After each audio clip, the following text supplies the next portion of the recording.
Good morning everyone! My name is Popop Cardenas at ito po ang Happy Zaddy Podcast where we share positive life experiences, gratitude, and how to become a happy human with a healthy mind.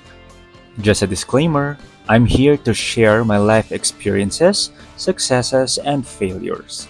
The information presented in this podcast is to inspire people. I recommend seeking guidance from experts such as mental health advocates and other experts in the chosen field. But rest assured that all your feedback, comments, and suggestions are important to me to improve my content moving forward.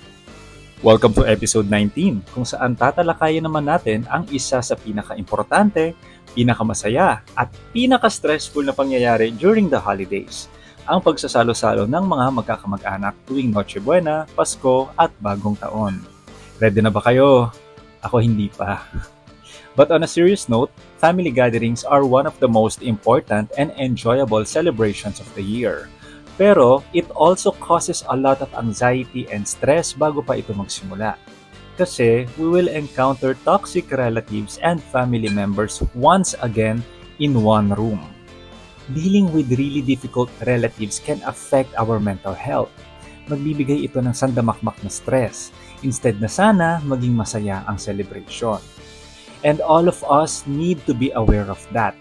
Pero most importantly, mas kailangan natin maging aware sa sarili natin before we react during the gatherings. So here are the top 3 things on how to manage and deal with toxic relatives during the holiday gatherings. Number 1. Do something positive before the gathering. It is important to take care of ourselves first bago tayo sumabak sa mga challenging na sitwasyon. Parang morning routine lang yan. Now we need to make 2 to 3 hours time for ourselves first bago tayo sumabak sa magulong araw. Same with family gatherings. Instead of worrying at mag-overthink na naman tayo sa mga sasabihin ng toxic nating mga kamag-anak tungkol sa katawan natin, sa itsura natin ngayon, sa suot nating damit, sa trabaho, or sa relationship with our partner, why not focus on the things first that makes us feel good?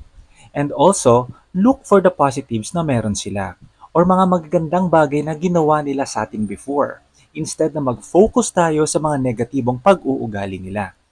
For example, bago tayo pumunta sa gathering, do something relaxing tulad ng meditation, have a massage, have a good coffee, take an 8-hour sleep, chill with your loved ones and friends, watch a good TV show, basta do something that makes you happy. Pero ang pinaka-importante sa lahat to minimize our anxiety is to move our body. Igalaw mo ang katawan mo by doing workouts, jogging, walking outside the park, or going to the gym. I'm telling you this is 100% true. Igalaw natin ang katawan natin kahit ayaw natin. A simple workout is fine and then motivation will follow.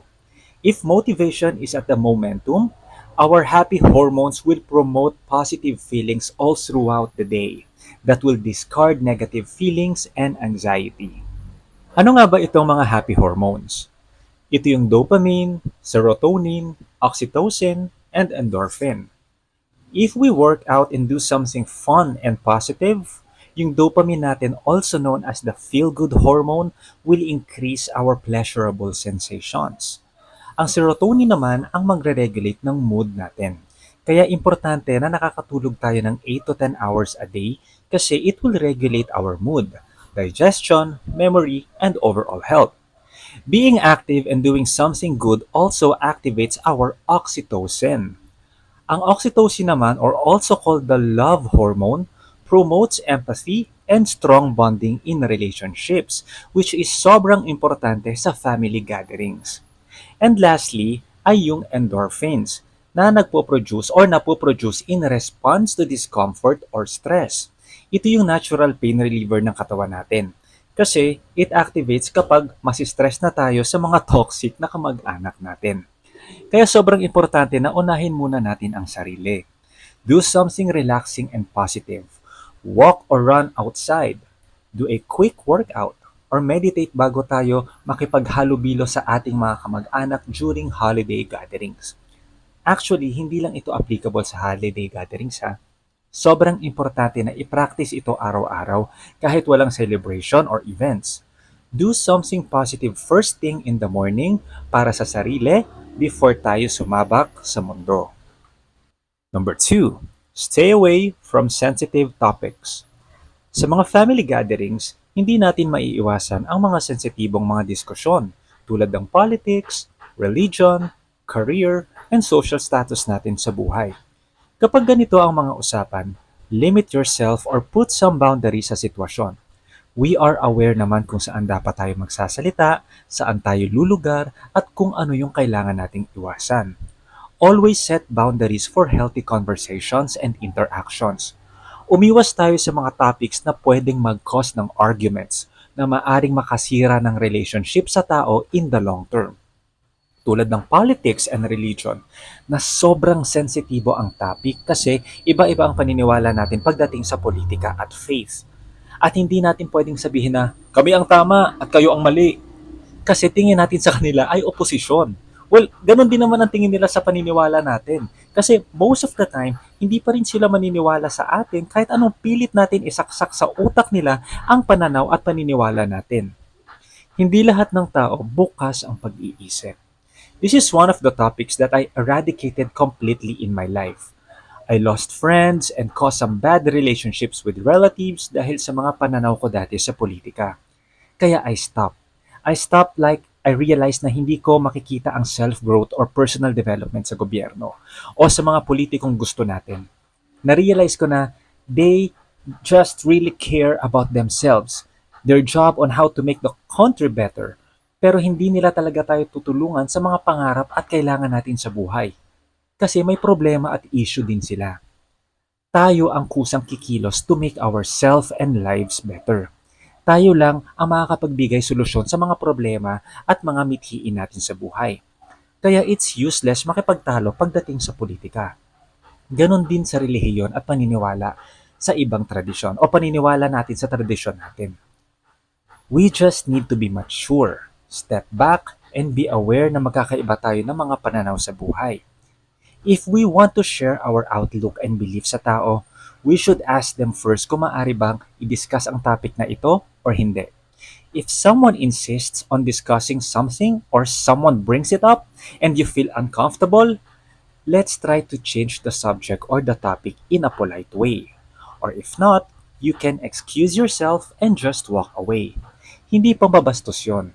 It's called self-worth or self-respect. And pag ginawa mo yon, nire-respeto mo rin ang pananaw ng taong kausap mo. Maraming mga topics na kailangan nating iwasan, tulad ng kailan ka magkakajowa or mag-aasawa, ang tanda mo na, bakit hindi ka pa nabubuntis, bakit yan ang trabaho mo, hindi naman yan yung kursong kinuha mo dati, bakit wala ka pang sasakyan at bahay tulad ng mga ibang pinsan mo, at yung pinaka-foul sa lahat, bakit ang taba mo na, o bakit ang payat mo, hindi bagay sa'yo. Let's be aware and not bring up this type of topic kasi it will affect our mental and emotional health. Hindi naman natin may expect parati na maganda at positive ang sasabihin ng mga tao, di ba? Mas lalo yung mga marites nating mga tita. Pero if they still insist on asking that question, imbis na mairita ka or magalit ka, take a deep breath and just say politely na, it's not the best time to discuss this. Kung feeling nila napahiya sila o na-reject sila dahil sa sagot mo, kahit maayos mo pang sinabi yon, sila na may problema nun, hindi na ikaw. Bahala kayo ma-stress dyan at hanapin ang sagot pero iiwas ako sa topic at iiwas ako sa inyo kasi mas mahalagang yakapin ko muna ang sarili. And lastly, number 3, control your reaction. Tayong mga Pilipino, kung ikukumpara natin sa ibang nasyon o ibang lahi, feeling ko lang ha, tayo yung pinaka-sensitibo. Well, hindi ko naman nila lahat, pero that is based on my experience for almost 40 years. Mabilis tayo magtampo or masaktan kapag nare-reject tayo or nabibigyan tayo ng criticism. Hindi ko nila lahat. Pero minsan, hindi natin natatanggap na nakikriticize tayo kahit totoo naman. For example, sa work, kahit napagsabihan tayo ng maayos at na-correct naman tayo politely ng mga co-workers or managers natin, hindi natin matanggap. Nagtatampo agad tayo at minsan magagalit pa sa kanila at sisiraan natin sila. May mga taong ganun, di ba?